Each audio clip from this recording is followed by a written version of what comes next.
So, a surprising announcement about Dungeons & Dragons from Wizards of the Coast today. Of course, most of their announcements will be a surprise to me because I'm not included on their memos and probably won't be in the near future. So let's get into this one.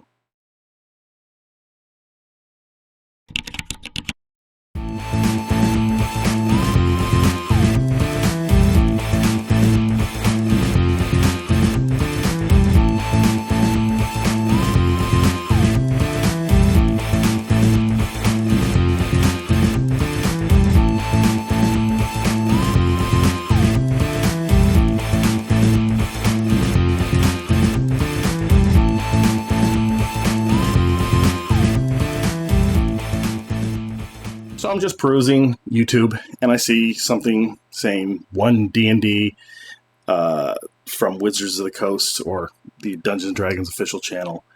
And they go into this whole idea about what's next for Dungeons & Dragons, which I was kind of expecting at some point in time, and they're talking about it as if it's an evolution of current 5th edition and not a new edition, and how 5th edition itself is a concept that takes in each of the original editions and takes the best of those and adds in new bits and creates the system that we've been using today, which is a pretty robust system and a pretty fun system. And specifically, it's streamlined so that it's easy to run and things just generally move quicker. It's not as sluggish, and I guess the way that people play it, they're less likely to argue about the rules like we were in the past because of how streamlined it is and how the flow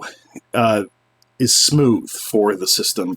And you don't want to interrupt that unless you really have a rules concern. And I've enjoyed 5th edition since it began, and I've been playing it that way ever since, except for a brief dip into 2nd edition, which I might outline in a video later. It's kind of this neat little concept that I used a few years ago. But the announcement today is about how they're building upon 5th edition with new core rule books and basically redesigning each of the core rule books. Specifically, the Dungeon Master's Guide was mentioned by Chris Perkins, and other rule books will be able to build on top of that. And you don't necessarily need any of the new core rule books that will come out. You can continue playing 5th edition the way that you've always been playing it, but for a even more streamlined experience, I guess, you would get these new core rule books, and it kind of mixes in with what's already out there. And then they go into Dungeons & Dragons Beyond, and they're digital.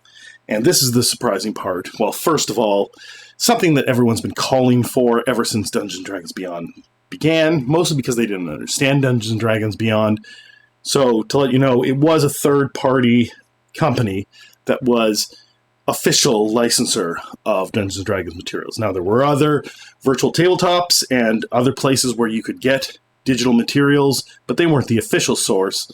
Dungeons & Dragons Beyond was. And then Hasbro, Wizards of the Coast, purchased Dungeons & Dragons Beyond recently, and now we can see that they were really steaming ahead with this integration of Dungeons & Dragons Beyond and the digital offerings that Wizards of the Coast will have. So the first thing is that they're offering, starting, it seems, with the Dragonlance campaign setting, or the Dragonlance adventure that's being put out. You can buy a physical copy bundled with a digital copy on Dungeons & Dragons Beyond. Now, this is something that people complained about from the very beginning of Dungeons & Dragons Beyond, not understanding that it wasn't actually Wizards. They were concerned that they would buy a physical copy and they couldn't get the digital copy just because they bought the physical copy. Dungeons & Dragons didn't have access to the physical copy because they were a digital publisher. I mean, I suppose they could have also sold physical copies, but they wouldn't have been able to bundle it in that way because of the way that Wizards of the Coast handles the MSRP. But now, because Dungeons & Dragons Beyond is part of Wizards of the Coast, they can offer a bundle, which I'm not really sure on the price. It looks to be actually lower than the printed price on the book, with the digital copy together with it, I think. That's what I saw on the website. So you'll be able to get your physical copy and digital copy together, and the digital copy will be part of Dungeons & Dragons Beyond. But the even more surprising part is their foray into virtual tabletop, and this is more of a hopscotch jump further ahead than, from what I understand, any virtual tabletop is capable of. They showed some of the, not early concepts, but I guess pre-alpha version of what looks almost like a video game, but more like a digital board game, which is something that you might expect from Dungeons & Dragons. Now, I had previously talked about in other videos about what I would like to see Dungeons & Dragons in a digital form be. Now, my concept is a little bit beyond what anyone is doing, and I would have expected Wizards to already be doing this, but because they didn't focus on digital, they're still behind the 8 ball when it comes to a digital product. So I can forgive them that, and the fact that they've jumped over the so-called competition, and basically this little pre-alpha demonstration of what they are saying it's capable of. Now, I'm not saying that this is definitely coming out and this is what it's going to be, but this is what they're claiming they're going to put out and that you're going to have access to. In fact, they're looking for testers now. Right now, the test materials are all PDF text-based, so again, no indication that this thing is actually coming out. But it's a 3D environment with basically 3D miniatures that you can alter the miniatures, you can alter the environment, much like you can sort of a virtual tabletop. You alter the virtual tabletop by bringing in static art assets that you can't really change that much. But this looks like you can drop walls and raise walls and maybe even add rooms to dungeons. And it's done with a tilt-shift angle, which if you know anything about photography, and maybe if you're just an enthusiast, and if you've been on Instagram a lot, you will see that at some point from about early 2010s to about the mid 2010s, around 2015, 2016, tilt shift became kind of a craze because it's kind of a cool look. Like you have an angle of a camera with the way that it's the f-stops and the aperture settings are used. It basically looks like everything is in miniature. Like you take a picture of a city and it looks like someone made a diorama of the city from this picture, even though it's reality. So they've taken that kind of angle and used it for their virtual tabletop. And so, I mean, it's already miniatures and everything is a toy and it's a digital toy, but it adds that little, I don't know, nuance to it. And it could be very cool. I don't necessarily need the tilt shift, but they seem very excited about it. What's really exciting, though, is the ability to move miniatures around in a 3D environment. And it seems like also when you move it, there's a little bit of an arrow and a streamer behind it, kind of indicating how much movement that miniature has.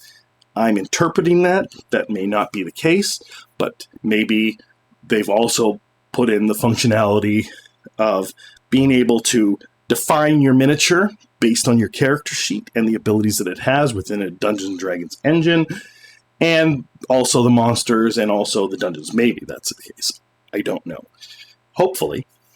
Now, of course, I pictured this more of a 3D video game where you actually move a character around in first, second, or third person or whatever, and could actually swing a sword and stuff like that. But again, this is beyond what other virtual tabletops are capable of, and if they do put this out, make good on this promise, then it could be really great. And they've talked about how from the beginning of 5th edition, they really went to the community, to the fans, to the players, and showed them the materials as they were being created to a degree, and did a lot of playtesting to create 5th edition, and they've been continually doing that, which is true. You'll get Unearthed Arcana articles from the website or from the Dragon Plus, which is their digital magazine, and people can use those materials and then give feedback to the Wizards team, and then the Wizards team will either put out those things if they're successful, having maybe adjusted them based on the feedback, or not put out those things as official things. So 5th edition has continually been this product that has been somewhat built by players, fans, and the community. And they're saying that they're going to use that as part of their new digital product, which, if that's the case, that's great.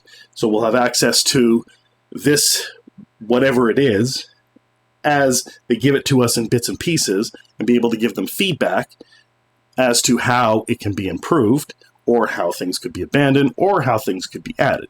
So, if this does interest you, then you should certainly go to the Dungeons & Dragons Beyond website and sign up for that, and spend as much time on it as you think that you have available, so that you'll have a product that you like. If you're not interested in this digital stuff, that's fine. We always have the books. So that's basically the video, this surprising announcement from Wizards of the Coast. And if they're watching, which they're not, put me on the memo. I'm not going to be on the memo. See you later.